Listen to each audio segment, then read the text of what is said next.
but you can get a common coin from 2,000 years ago that's still made of silver or bronze and could be $50 to $100.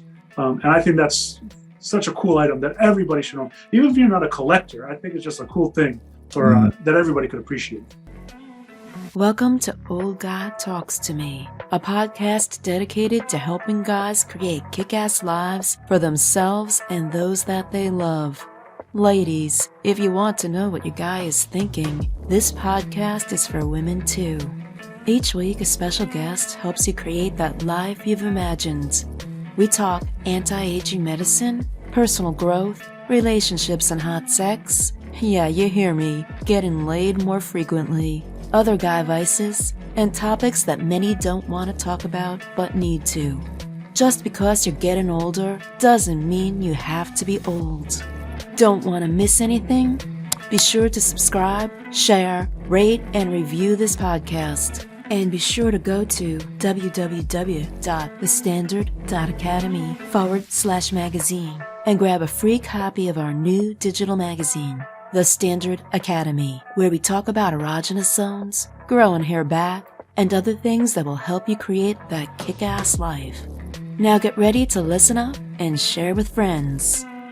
This is Orson, the official old guy at oldguytalkstome.com, a podcast dedicated to helping older guys create kick-ass lives for themselves and those that they love. And sometimes that has to do with collecting stuff, buying stuff. Part of what old guys like to do is they like to buy stuff sometimes, and then they have to explain it to their significant other. Why the hell did you buy that? And things like that. But today is my guest. I got Chris Brigandi. Chris is a third-generation rare collectibles dealer for Brigandi Coins and Collectibles in Manhattan, New York City. My condolences of living in Manhattan, New York City. You couldn't pay me enough money. You'd have to pay me a lot more money than I'm worth to get me to live in New York City or New Jersey, for that matter. His grandfather, they have several storefront locations throughout Manhattan since 1959. And his grandfather started the business as a rare coin shop. And over the last 60 years, the business has grown to include all different types of rare collectibles and investment grade assets, including coins, gold and silver, bullion, currency, rare autographs, sports cards, sports memorabilia, and much more. Chris specializes in finding rare, high grade, and investment quality assets. He has built some of the largest and most notable collections in the world, and so you recently had some, pandemic obviously changed how he's done business a little bit, but that's much. So welcome, Chris. Thank you. Pleasure to be here. Thank you. So I always like to start off something completely off topic, and so I want to ask you, what is the most important thing you've done today? Oh, that's a very good question. I don't get asked that probably at all. Well, you mentioned the pandemic and how it's changed lives. So I used to go into the office 5 days a week, just like everybody else. But now on Fridays especially, I get to stay home. I get to see my family, wake up, do breakfast, lunch, see my children. I would say that's the most important thing I did today, was tend to the most important people in the world, my children and my wife. Wonderful. That sounds like a great thing to do. So let me ask you, why did you choose to go into the family business? Because a lot of times, when you talk to like financial consultants, financial advisors, things like that, they talk about that most family businesses die in the third generation. Yeah, absolutely. And so why did you choose to go into the family business? Was there another career that you did before, or did you just kind of go into it? And how do you guys address some of the issues that maybe third generation a third generation owner of a business might address? Yeah, so that's a really great question. I would say how I got my start was I got sucked in, and I liked it so much that I stayed. So, typical early life, high school, college, and I was going to go into the professional world. And I have two brothers who, by the way, don't do this. I'm the only one of my siblings that is in the business now. So I was going to go into my professional career, and in between college and my job that I had lined up, I was in the family business during the summer, just kind of hanging out and getting my feet wet a little professionally. And my job that I had lined up fell through for just other reasons. And next thing I knew, I was there for 3 months and 6 months. And then now it's been like 15 years. So it just was a right fit. And it's not something that I intended to do, just something that I like so much that I stuck around, and happy I did. I love it. Yeah. So what now, does your father still work in the business? And then Right. Yeah. So I work with my father, and then he has two brothers also, and they work in the business. The eldest of which is retired, but I work with another uncle and one of my cousins. So that's the family that actually runs and operates the business. And as you kind of mentioned before in your question, does that bring up a difficulty that other businesses don't deal with? Of course. Absolutely. Yeah, just the relationships are a lot deeper. Obviously, we're family, and we have conversations, about just what's the give and take as far as our personal lives in the business, and obviously financially, and that can get really tough when you're with family. But Sure. luckily, my father and I have a great relationship. I know I have friends, I have other family that I know they can never work with their father, right? But I just feel like for me, it works, and we were able to get through those difficult things that some would perceive as too tough, with a family in a family business. Sure. Okay. Why do people collect memorabilia? I think that goes down into a deep thing in humanity. People have always collected something. We have evidence that thousands of years ago in ancient Rome and ancient Greece, they made collectible coins. Not to be used, they were just collected. They were special coins issued by the emperors or whomever, and people collected them, and they weren't meant to be spent. So people have always collected. I think it's in our DNA as humans. Now, a lot of people don't understand it, and I get it. Not collectibles isn't for everybody, but it's certainly a certain amount of people definitely, obviously, collect, and in big ways. And our niche has really grown, over the last few years, especially with the pandemic. But in the last, I would say, 50, 100 years, collecting is huge. Mm-hmm. Now, on some of these, on the items that people collect, do they typically appreciate? Yes and no. If you're buying the right things, and what I mean by the right things is if you're a novice collector and you don't know what you're doing, it's like anything. You can go into the stock market and buy 20 stocks and they could all fail, or you could do the exact opposite and you could become, rich overnight. So it's the same type of thing with collectibles. If you're buying the right items, what I like to put my clients into is what I call blue chips, just like a stock. So if you're buying Jackie Robinson, Babe Ruth, Lou Gehrig, these type of names, they're not going to be forgotten in 10, 20, 50 years from now. These are blue chip guys. So yeah, you're not going to lose money with that, as long as you don't obviously overpay on something, and you have the right dealer or a right collector who's guiding you on the right stuff to buy. Yeah. How do you tell if something is let's say autographs are a big deal, autographed items, balls, jerseys, posters, and things like that. How do you, if somebody comes into your store and has something to sell, how do you go? What's the process that you go through to determine whether this is legit or this guy just did this? He copied. He saw a picture of it and he's got a screenshot on his phone and he's trying to copy that picture. Exactly. That signature. Fraud and counterfeits have always been a problem with our hobby. But just like anything, you have to do your due diligence. And now, over the last, let's say, 20 years, it used to be just dealers confiding with other dealers and making opinions on what's authentic and what's not, and kind of getting consensus. But that's the old way. In the last 20 years, and especially the last 10, there's third-party companies who have stepped in, and they're the authentication companies. So a lot of the items we get in, like let's say coins, cards, paper currency, and autographs, we submit them to these companies. There's several of them out there. We use the best of the best for cards and autographs. It's called PSA for coins and currency, we use PMG. And then for comic books, there's CGC. There's these all different companies, but yeah, as long as you're dealing in the right authenticated products, and it's great because it's third party now. It's not a dealer selling you something with their own certificate, as the hobby was typically run for hundreds of years. Now you're getting a legitimate third party authenticating it, and that's what we deal in. So everything I buy and sell, I make sure it's pre-authenticated by one of the leading companies in our hobby. Mm-hmm. Oh, that's an interesting process. Are you familiar with what is their process for going through the authentication? Yeah, so it's different for everything.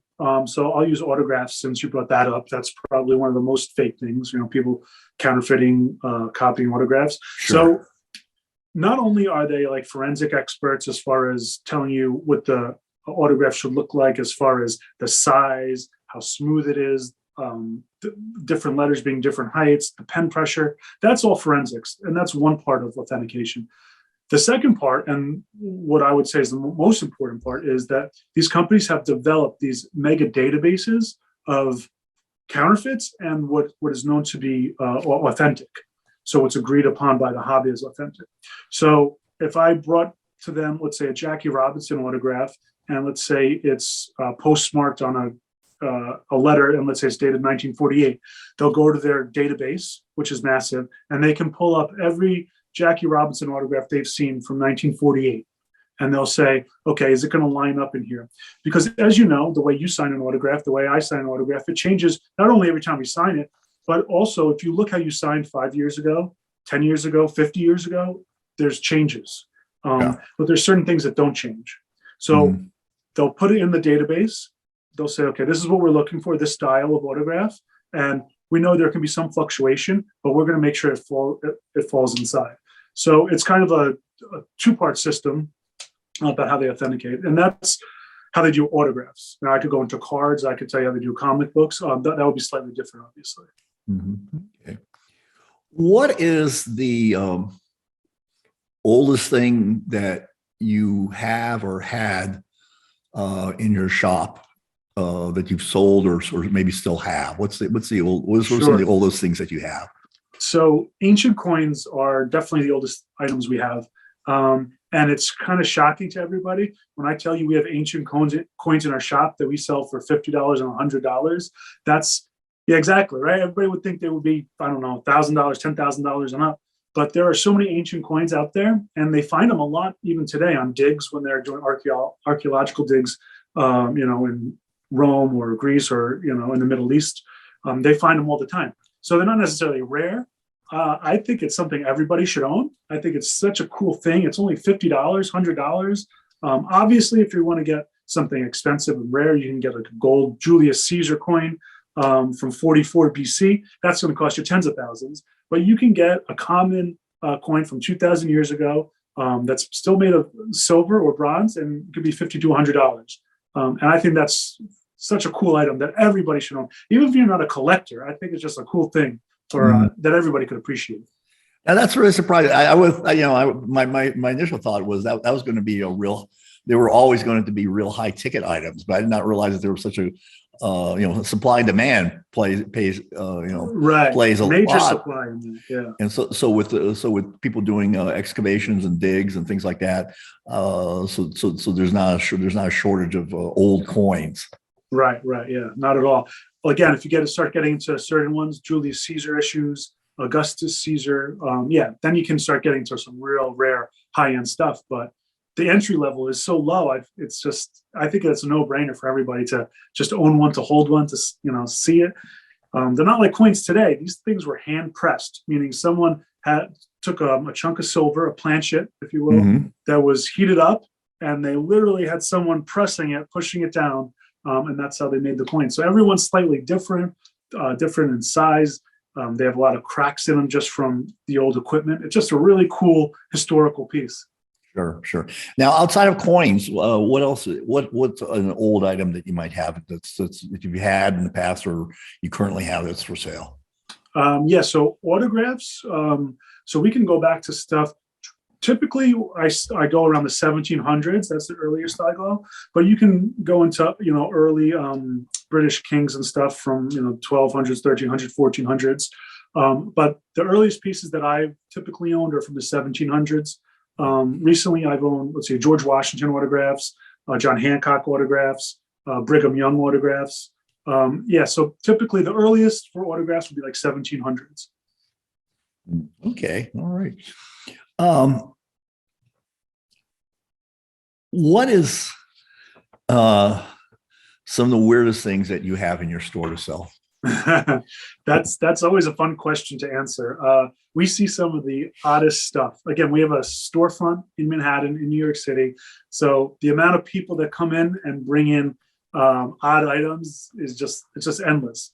Recently was this is a kind of fun one. It's kind of cool actually, because I guess for anybody in my area that enjoys the Sopranos TV show, we had someone come in recently. They were a producer on the show, and they had some props from the show. And if you know, they used to hang out. Their hangout was Stratelli's or Stratels, and it was a pork shop, and it was an old Italian joint where they would hang out. So it's all the meat they had on display. So right now in our shop we have a like a T-bone type of steak. We have some ribs. And they're just made from, they're really high quality. When I first saw it, I was like, why is there a piece of steak on my counter here? But, it's made out of rubber. It's some synthetic material. Oh, so getting that raw meat from the Sopranos, there weren't any bodies in there or anything like that, were there? Not yet, but let's see what he brings in next time. Do you need accountability? Are you looking to change the course of your life but have failed to keep on track? Too often we take in information and fail to act. Do you need an accountability program to stay the course? Then go to www.thestandard.academy and find out about my accountability program that goes with my course that helps you find out what you want, why you want it, and how to get it. The accountability program keeps you on track to get results. So I'm going to ask you, this is going to be kind of interesting. So what is some of the weirdest things or some of the things that you chose for whatever reasons, whether they're too weird or there were some ethical issues that you declined to take into your store to sell? What would those kind of things be? Sure. Yeah. There's a lot of that type of stuff in our hobby. The way I try to look at everything is that obviously there's horrible times in history, that horrible things have happened. Sure. So it's important to not cancel things and remember them and educate ourselves so history doesn't repeat itself. But collecting it is kind of like, it takes it a step further. So I know World War II memorabilia is huge, but for example, Nazi memorabilia, stuff like that, personally, I won't deal in. Not that I don't want to learn about or anything like that, but it's not something that I want to display and proudly sell to somebody. Sure. So that's a personal, ethical, stance I would take on that.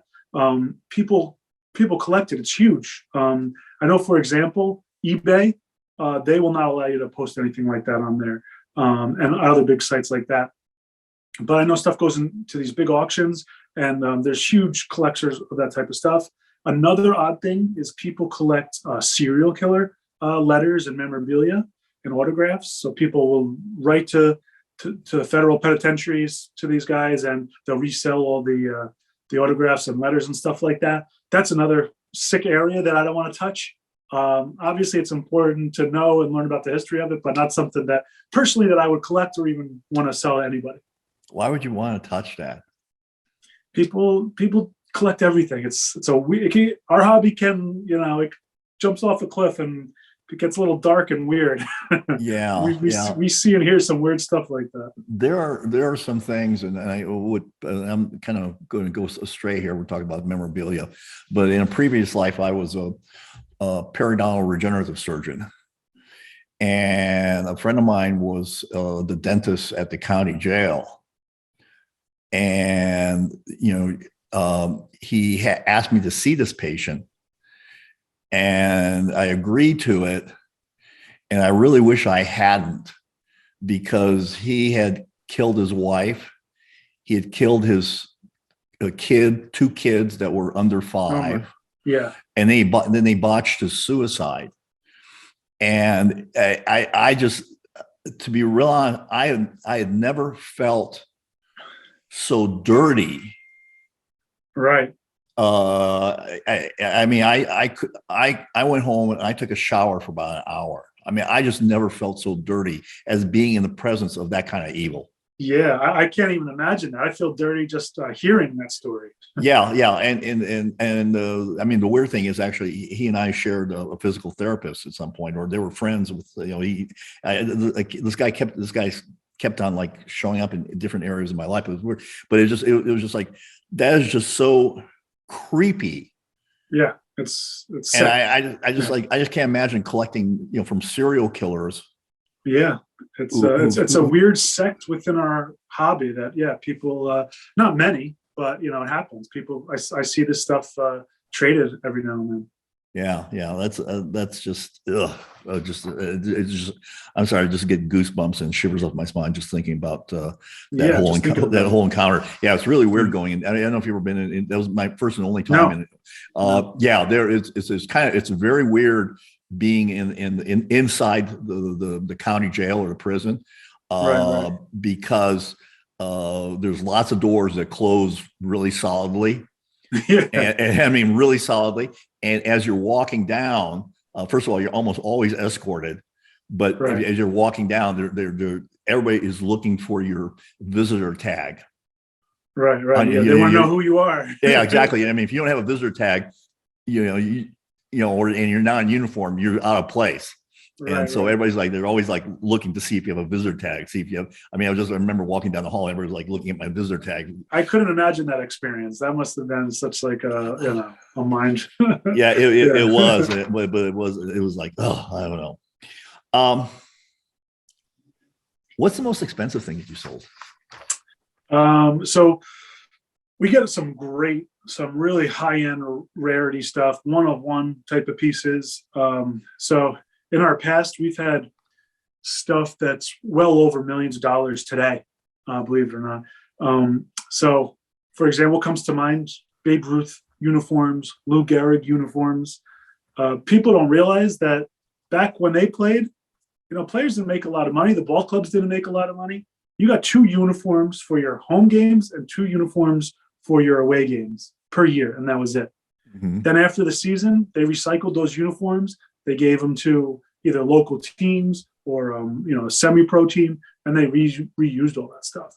So if you can get anything, let's say pre-1960s of a uniform of an iconic player, Mickey Mantle, Babe Ruth, somebody like that, you're looking at stuff that's, maybe there's a few known. And most of that stuff doesn't even make its way out to the public market. It's either sealed up in private collections for, generations at a time, or you'll see something at the Smithsonian or, Cooperstown, the Hall of Fame. But yeah, so we've had uniforms from Babe Ruth. Recently, I just had a Jackie Robinson debut ticket stub. So the day he broke the color barrier, April 15th, 1947, there's 8 tickets known in total. And that just sold for a couple $100,000. So if there's no shortage of high-end stuff, but when you get the right things, they command, a lot of money. And this stuff, we mentioned it earlier in the conversation, this stuff consistently just appreciates if you're buying blue chip names and rarities, meaning like there's only 5 known, 10 known, or 1 known. Mm-hmm. Sure. Okay. And just kind of going in along that line, what's the least expensive thing you sold? We have stuff in our shop. You walk in, you could spend $5, $10. Oh, really? Okay. Like I said, the ancient coins, $50 for an ancient coin. To me, that's the best buy of them all. That's like a statement piece. You can show it off to your friends. You can have it on your desk at the office. You don't need to spend a lot to appreciate collecting. Yeah. I actually once, between college and going to dental school, one of my jobs was selling cars. And the dealership I worked at, once a month, they would have like a radio broadcast. Okay. And the owner it was mostly new and used cars. And the owner would sell a car for 99 cents. I actually sold a car for 99 cents. And but what would happen is like everybody would just, all of a sudden there's like 150, 200 people on the lot because they want the 99-cent card. Obviously, some of them bought something else, but it was just but I actually have a receipt for a 99-cent card. It's a good marketing way. Maybe I should do something like that at our store. 99 cents for a Jackie Robinson autograph. Yeah, but you don't want it. It was I don't think you want that many people I should say that probably are not serious buyers in your store at the same time. It could attract the wrong type. It will definitely, not could, it will definitely attract the wrong crowd. Yeah, I could see that. Definitely. Yeah. These people were not looking. They were not looking for Mercedes Benzes. Yeah. So where do you see your business going now into the future? Obviously you're third generation. Do you see that being passed on? Do you know, or what's your long-term business plan? In your, you said you have any cousins coming into the business, because you mentioned you have some uncles. Do you have other family members coming in, or how do you see your business progressing? At this point, it's just who I mentioned already, my cousin, my uncles. So we won't have another generation until my kids grow up, and they're not even 10 years old yet. So that's a question for down the road. But for the next, let's say, few years, 5 years, 10 years, where do I see it going? Our hobby in general, and not just autographs, not just baseball cards, collecting in general has had this resurgence during the pandemic. As people stayed home, they got in touch with what they really liked to do and what they cared about. And that could be knitting. People got really into all different little hobbies. And there's this resurgence, and there's so many more collectors in our industry now, which maybe they were in at one time when they were a kid and they haven't collected something in 20 years, and now they're back in. So I think the sky's the limit almost for companies in my industry. We're seeing tons of money being poured in from huge hedge funds. Huge corporations are buying smaller companies right now, merging. Fanatics, which was traditionally an apparel company, right? They're a huge sports agency now. So they've bought all sorts of sports memorabilia companies, auction houses, card companies. They just bought Topps and Panini, the two biggest card manufacturing companies. So there's tons of opportunity in our field. So where do I see our company going? We consider ourselves in between like the eBay category and the high-end auction field. And we kind of bridge that gap for collectors who either don't want to deal with eBay or want to find, better items than were available on eBay, and in between the high-end auction market. And that's our niche. That's where we've always been. But with the amount of collectors in our field now, and the amount of money that's being spent on collectibles, whereas even 2 years ago, 3 years ago, people were spending maybe $500,000, and that was a significant investment. Now those same people are spending $5,000, $10,000, $20,000 easily, which we never had before. So it's really exciting, and I think there's tons of potential for us in the next, especially the immediate future, but definitely down the line as well. Yeah. Okay. What do you see as the biggest challenge for your business in the next few years? I would say it's always been the most difficult part for our industry, or I would say specifically companies like ours, is that it's a difficult business to scale. As far as, I don't sell products that are I have 10 of, 20 of, 30 of. I have one George Washington autograph at any given moment, and I have one Abraham Lincoln autograph at any moment. And if that sells, I might not get one tomorrow. It might be a week. It could be months. It could be 6 months. So that's always the difficult part, is finding, the quantity of of rare and high-end items. And it's not so easy.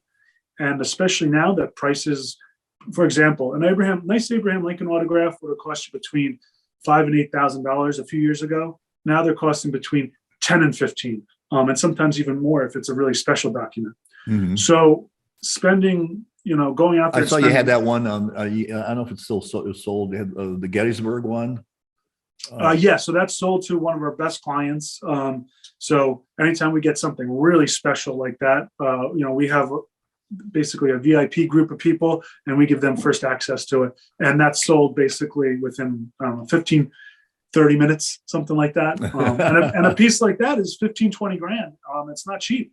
Sure. But that's kind of my point to where the hobby's going, is that people can drop 15, 20 grand so easily now, whereas years ago that was a significant a layout. There might be other factors too, the way the economy's going, the devaluing of the dollar. We don't have to get into that type of stuff, but $5,000 was what $5,000 was even 2 years ago, Exactly. let alone 5 and 10 years ago. So there's that aspect as well. Sure, especially with the inflation raging as it is now. Yeah, I'm sure that's a factor. That's a huge factor. Yeah, people are looking for hard assets, whether it's gold, whether it's an autograph, a baseball card, Bitcoin, whatever it is. People are looking for something else than a dollar. Yeah. So just for everybody to know, there's in the program notes, there's a link to your website, and you can go ahead and tell everyone what your website is. Yes, www.brigandicoin.com. Yeah, and then also we have a link to your Facebook, YouTube, and Instagram accounts. Will also be there, and I think it's actually kind of interesting, some of the stuff, especially what you have for sale or have sold in the past. As mentioned, the Gettysburg thing. You have a whole Mickey Mantle collection on your website, and some other things that I think was really interesting. We like to think we have something for everybody. I know sports isn't what everybody's interested in, but we have historical collectibles, coins, paper currency, gold, silver bars. If you can find something you're interested in our shop, I would be so surprised. Yeah. All right. And whereabouts is your shop located in New York City? So we're on 57th Street and Park Avenue. Okay. So we're just right down the street. It's called Billionaires Row. So right down the street from all the big time hedge funds. And you have Tiffany's, Breitling, Louis Vuitton, Gucci, all those stores literally a block away. And we're on the same avenue, 57th Street. Wonderful. Okay. All right. Well, maybe when I get back to visiting New York City again, I'll stop in and say hello and make sure that you're there on that day. My in-laws live in the Lower East Side of Manhattan. That's where actually my wife, she grew up in the Lower East Side, Manhattan. So. Sure. And despite what you said in the intro, Manhattan is a great place. It's coming back. And listen, I get it. I dislike Manhattan for several reasons, but I would say the pros outweigh the cons. You get everything in Manhattan, as you know. So you get a lot of bad, you get a lot of good, but it's such a melting pot of the world, as they say. And, it's a great place. And it's honestly, it's coming back since the pandemic started. It was a ghost town for 2 years. Now there's people up and down the streets.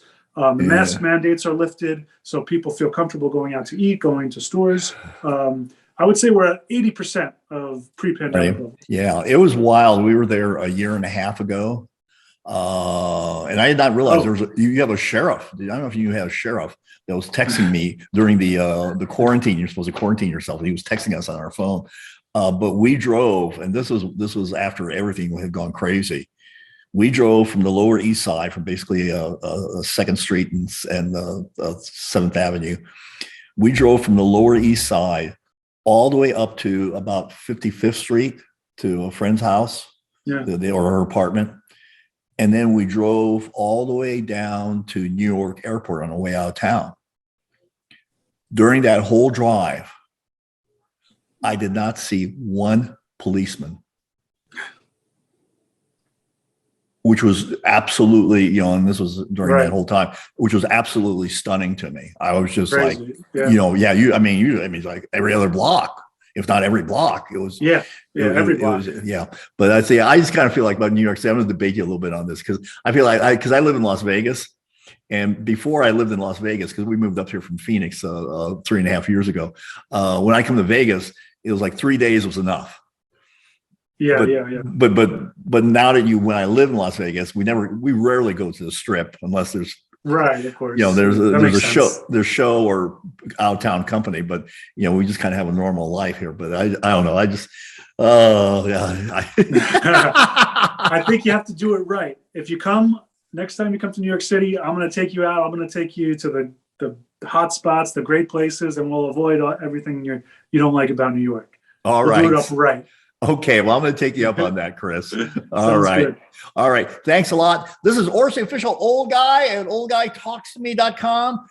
Here with Chris Brigandi of Brigandi Coins and Memorabilia. And as I mentioned, check out his website and follow him on Facebook and Instagram and YouTube. Lots of cool stuff there.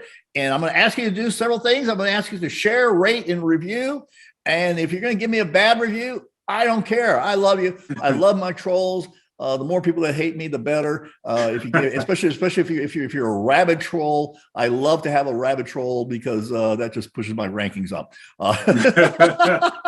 The more hate, the better. I've got a pretty thick skin. You won't. I got a real thick skin. So remember, until next time, remember, it's all about creating a kick-ass life for yourself and those that you love. Thank you for joining Dr. Orest and his incredible guest. Like what you heard and learned? Then be sure to do 3 things. 1. Subscribe so you don't miss the next episode. 2. Share this with someone who may need to hear it. 3. Leave a review and rate this podcast.